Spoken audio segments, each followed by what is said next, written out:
आज हम बात करेंगे मूलांक 4 और मूलांक 9 वालों का अगर आपस में गठबंधन हो जाए, यानी कि इनका आपस में विवाह हो जाए, तो ये विवाह कैसा रहेगा। राहु और मंगल की एनर्जी अगर मिल जाए तो ये रिश्ता सफल होगा या बहुत हद तक असफल। जी हाँ, कुछ लोगों का मानना होगा कि मंगल के साथ राहु का कोई मिलन नहीं है, लेकिन मैं कहता हूँ है।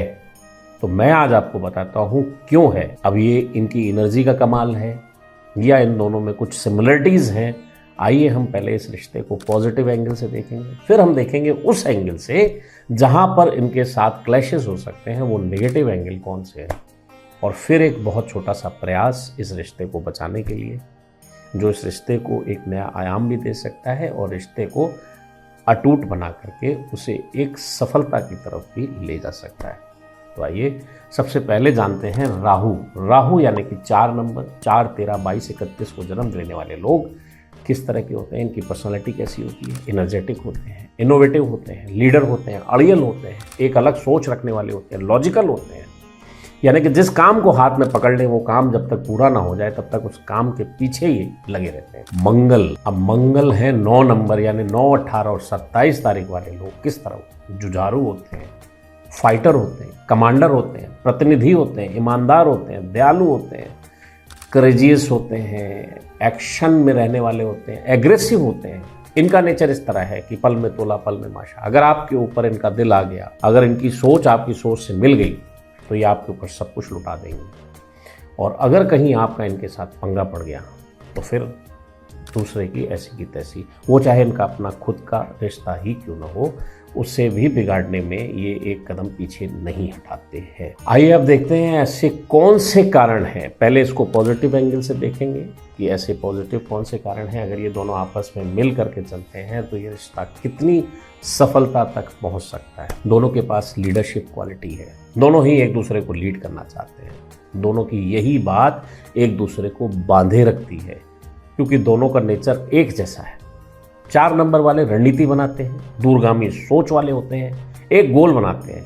9 नंबर वाला कहता है इसे तुरंत करो, तुरंत कार्यरत रूप में ले जाता है। दोनों कमिटमेंट के पक्के होते हैं, ईमानदार होते हैं, सोच इनकी एक जैसी होती है, कमांडिंग नेचर वाले होते हैं, दोनों ही दयालु होते हैं, सेवक होते हैं, और लेस ब्लेस्ड लोगों के ऊपर इनकी कृपा हमेशा बनी रहती है। यानी कि ये लोग ऐसे लोगों को इस तरह देखते हैं कि हम इनके किसी तरह काम आ जाए, यानी कि इनका कहीं ना कहीं ध्यान सोशल रहता है। ये बहुत बड़ा प्लस पॉइंट होता है इन दोनों के बीच में। पंक्चुअल होते हैं, वर्क में ऑनेस्टी होती है, एनर्जी दोनों में एक जैसी होती है। तो ये रिश्ता ऊर्जा, साहस और ग्रोथ से भरा हुआ होता है। अब आपको लग रहा होगा कि इन सब बातों से तो लगता है ये रिश्ता कहीं पे बिगड़ ही नहीं सकता।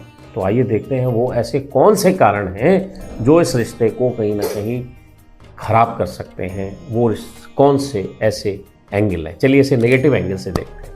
अब बात करते हैं थोड़ा इनमें आपस में खनकने की। कभी कभी राहु की सोच मंगल की सोच के ऊपर, यानी मंगल का एग्रेशन या जल्दबाजी आपस में काम बिगाड़ सकता है, विवाद खड़ा कर सकता है इनके बीच में। ये दोनों एक दूसरे के साथ इस बात को लेकर के बहुत ज़्यादा खींचतान हो सकती है। ये सफल होंगे नहीं होंगे इस बात पर डिपेंड नहीं करता, दोनों का ईगो क्लैशेस होने लगता है, यहीं पर रिश्ते में खींचतान आ सकती है। आइए एक छोटी सी कोशिश करते हैं। दोनों को मंगलवार को साथ में हनुमान जी के मंदिर जाना है, वहाँ हनुमान जी की पूजा करनी है, हनुमान चालीसा का पाठ करना है। अब 4 नंबर वालों को सोमवार को शिवलिंग पर जल चढ़ाना है। हो सके तो शिव जी को माह में कम से कम एक बार एक शॉल भेंट करनी है। जैसे आपने देखा है ना कि आप किसी भी शिव मंदिर में जाते हैं तो शिव जी और पार्वती माँ की फोटो होती है, आप शिव जी के कंधों पर शॉल भेंट कर सकते हैं उन्हें। ये आपके रिश्ते को कहीं ना कहीं ढकेंगे। ये तो हो गया एनर्जी बैलेंस करने का। अब दोनों के बीच में रोमांस लाने के लिए क्या करना है आइए देखते हैं। दोनों को मंथ में कम से कम एक बार फ्राइडे को बाहर लंच करना चाहिए और कोई एक अच्छी सी मूवी देखें।